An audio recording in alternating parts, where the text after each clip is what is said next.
Hello and welcome to Paisa live. हमारे साथ हैं हमारे special guest CA Manish Kumar ji, जो हमसे बात करने वाले हैं टैक्स रिफॉर्म्स के ऊपर। टैक्स के अंदर काफी सारे बदलाव हुए हैं जो फाइनेंस मिनिस्टर निर्मला सीतारमन ने आज बजट की स्पीच में बोला है। काफी बड़ी सौगात दी है मिडिल क्लास को, यंग जनरेशन को। Of course India being the youngest country in the world, 12 lakh रुपए तक नो टैक्स। लेकिन अगर आप देखें तो स्टैंडर्ड डिडक्शन के साथ वो 12 नहीं 12,75 की फिगर होती है। लेकिन आमतौर पे बहुत सारे लोगों के अंदर से क्वेरीज आ रही हैं, हमें बड़े सारे क्वेश्चंस आ रहे हैं कि अगर 12 लाख तक स्लैब है ही नहीं, टैक्स देना ही नहीं, तो वो 0 to 4, 4 to 8 वाला स्लैब क्यों है। सो ये कंफ्यूजन आई थिंक बहुत सारे लोगों के अंदर है, काफी माइंड में आ रही है। आप पहले क्लियर करिए, क्या सच में ये 12 लाख तक नो टैक्स मतलब 0 टैक्स, 12,75 स्लैब, प्लीज। नमस्कार दोस्तों, ये जो आपका सवाल है कि 12 लाख तक में कोई टैक्स नहीं है, तो जैसा फिनांस मिनिस्टर महोदया ने बोला है तो बिल्कुल सही बात है कि 12 लाख तक कोई टैक्स नहीं है। इस बात को समझाने से पहले मैं एक बात पर ध्यान दिलाना चाहता हूँ। जब फिनांस मिनिस्टर सुबह अपने घर से निकलती है तो उनका जब आप साड़ी का कलर देखते हो तो वो ऑफ वाइट या वाइट कलर में होता है। यही लास्ट ईयर आपका रेड कलर था। रेड कलर का मतलब होता है डेंजर या खतरा। तो लास्ट ईयर हमने क्या देखा था, शॉर्ट टर्म कैपिटल गेन को 15 से 20% इंक्रीज कर दिया गया था। लॉन्ग टर्म कैपिटल गेन पर इंडेक्सेशन हटा दिया गया था, जो हम मिडिल क्लास या किसी भी टैक्स पेयर के लिए ज़्यादा टैक्स पड़ रहा था। तो जैसे ही वो ऑफ वाइट कलर में साड़ी में निकलती है तो थोड़ा सा शांति का माहौल लग रहा था और ये लग रहा था कि हम टैक्स पेयर को कहीं ना कहीं राहत मिलेगा। और बजट जैसे जैसे वो बताते गई, लास्ट में आते आते उन्होंने काफ़ी बड़ा राहत दिया है।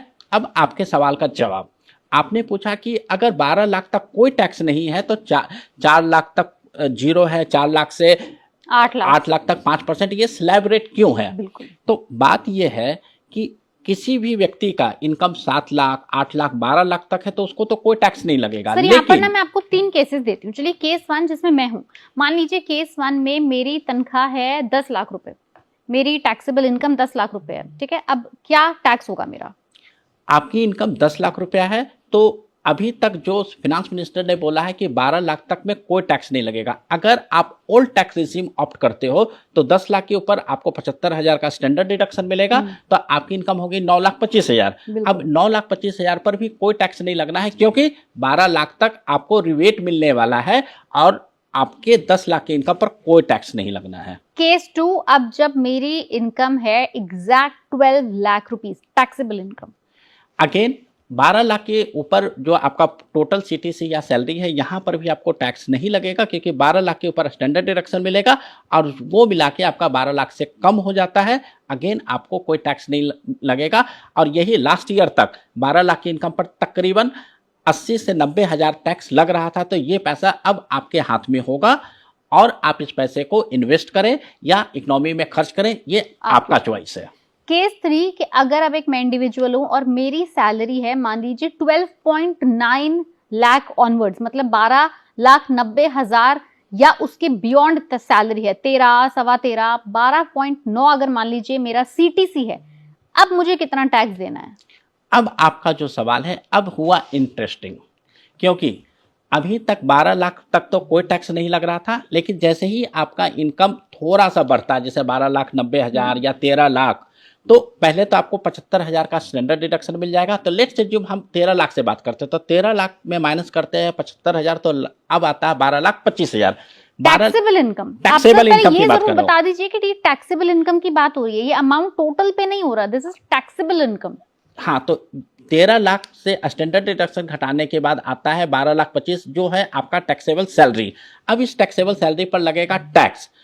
तो अब आपको यहाँ पर 12 लाख तक का कोई बेनिफिट नहीं मिलना है। अब आपको ध्यान देना है कि जो स्लैब रेट लिखा हुआ है 4 लाख तक कोई नहीं, 4 लाख से 8 लाख के बीच में 5%, तो जो स्लैब रेट है उस पर कैलकुलेट होगा। तो हो सकता है स्लैब रेट पर कैलकुलेट करते हुए लेट्स अज्यूम आपकी टैक्स लायबिलिटी निकल के आती है 50,000, लेकिन आपका जो इनकम बढ़ा है मात्र 25,000 रुपया, टैक्सेबल इनकम की बात कर रहा हूं, तो वहां पर आपको एक मार्जिनल बेनिफिट मिलेगा और जितना आपका इनकम बढ़ा हुआ है मैक्सिमम टैक्स भी उतना ही लगेगा।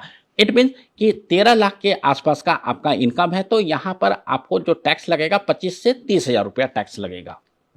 और जो स्लैब रेट है इसका इम्पैक्ट भी वहीं पर दिखेगा, 12,75,000 तक स्लैब का इम्पैक्ट भी नहीं दिखेगा।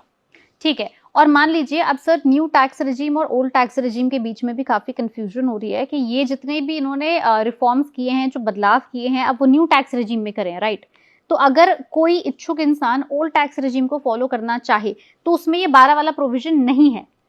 जी हाँ, तो अगर कोई ओल्ड टैक्स रेजिम पर आता है तो ये 12 लाख का प्रोविजन उसके लिए नहीं है। जो पहले 5 लाख का प्रोविजन था वही है, क्योंकि ओल्ड टैक्स रेजिम में कोई स्लैब का चेंज नहीं किया गया है, ना ही आपका रिबेट का बेनिफिट बढ़ाया गया है। इट मीन्स कि जो पिछले साल था 5 लाख तक आपको कोई टैक्स नहीं लगता, 5 लाख से ऊपर आपको 20% और 10 लाख के ऊपर 30%, वही स्लैब रेट आपके लिए अभी भी चल रहा है। यही आपके जवाब से मेरे मन में एक और सवाल उठता है कि बेसिकली सरकार न्यू टैक्स रेजिम को इतना अट्रैक्टिव कर रही है कि ऑटोमेटिक सबके पैर अब उसी तरफ पड़ेंगे। जब 12.5 लाख तक की इनकम पे आपको टैक्स देना ही नहीं, तो आप ओल्ड टैक्स रेजिम की तरफ जाएंगे क्यों?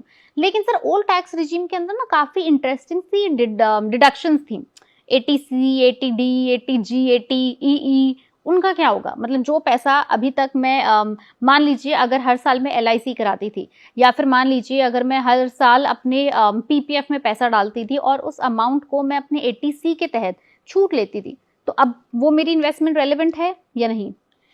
इन्वेस्टमेंट हम 2 पर्पस के लिए करते हैं। एक टैक्स बेनिफिट, नहीं, जो टैक्स बेनिफिट के दायरे से रेलेवेंट है कि नहीं? नहीं, टैक्स बेनिफिट के दायरे से अगर हम बात करें तो ये बेनिफिट आज की डेट पर नहीं है, क्योंकि अगर मेरी इनकम 12 लाख या 13 लाख के आसपास है तो कोई खास बेनिफिट नहीं है। लेकिन यही मेरा इनकम 30 लाख, 35 लाख, 40 लाख हो जाता है, तब में भी पूरा कैलकुलेशन करना पड़ेगा, जो मैं अभी इमीडिएट नहीं कर सकता। तो 40 से 50 लाख से ज़्यादा हो, और लास्ट ईयर तक जो हमने कैलकुलेशन किया हुआ था, ब्रेक इवन पॉइंट था ओल्ड टैक्स रेजिम और न्यू टैक्स रेजिम का, कि अगर आपका टोटल बेनिफिट या डिडक्शन 3.5 लाख या उससे ज़्यादा है तो ब्रेक इवन पॉइंट था। इट मीन्स कि 3.5 लाख से ज़्यादा का आपका इन्वेस्टमेंट, HRA, हाउसिंग लोन है, तो आपको ओल्ड टैक्स रेजिम बेनिफिट था। इसी तरीके से इस टैक्स स्लैब के अनुसार हमें एक ब्रेक इवन पॉइंट बनाना पड़ेगा, तभी मैं आपको बता पाऊंगा कि ओल्ड में जाना बेनिफिशियल है या न्यू में रहना बेनिफिशियल है। सर हमने ये भी सुना कि फाइनेंस मिनिस्टर ने सीनियर सिटीजन्स को भी एक सौगात दी है TDS की, उसमें क्या होने वाला है, वो एक्चुअल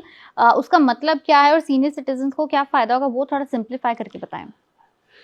फिनांस मिनिस्टर ने जो बोला है उसको बताने से पहले मैं वो बताना चाहता हूँ जो हर सीनियर सिटीजन सोच रहा था। सीनियर सिटीजन का मतलब है कि अपने सेवा से निवृत्त हो चुका है, रिटायर्ड हो चुका है। Exactly. उसकी income mostly interest from saving account या FD से होता है, या तो पेंशन आ गई, पेंशन से होता है। तो इट मीन्स कि he is not doing any economical benefit और एक्सरसाइज।